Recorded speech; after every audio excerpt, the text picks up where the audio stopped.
Hello guys, গত ব্লগের মতো এই ব্লগে আমরা আরো একটি টুনটুনির বাসা নিয়ে আসছি। আগেরটা ছিল পাতা দিয়ে মুড়ানো, এবারকেরটা হলো এই অন্যান্য পাখির মতো এই গাছের ডালে। এই আমাদের বাড়ির পাশে ছোট্ট গাছে এই দেখুন, এই দেখুন দুটা ডিম আছে। খুব সুন্দর বাসা, এটা খুব সুন্দর। এই দেখুন,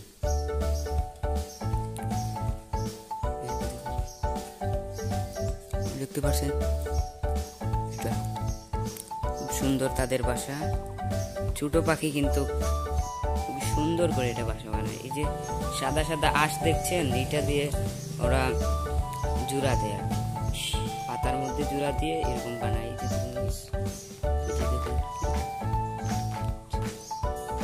তাদের ওজনের সাথে এটা ভেঙে পড়বে না। তো নিউ ব্লগের জন্য লাইক, কমেন্ট এবং সাবস্ক্রাইব করে রাখুন আমাদের চ্যানেল। পরবর্তী ভিডিওতে আরও কোনো নতুন ব্লগ নিয়ে আসবো। ওকে, বাই।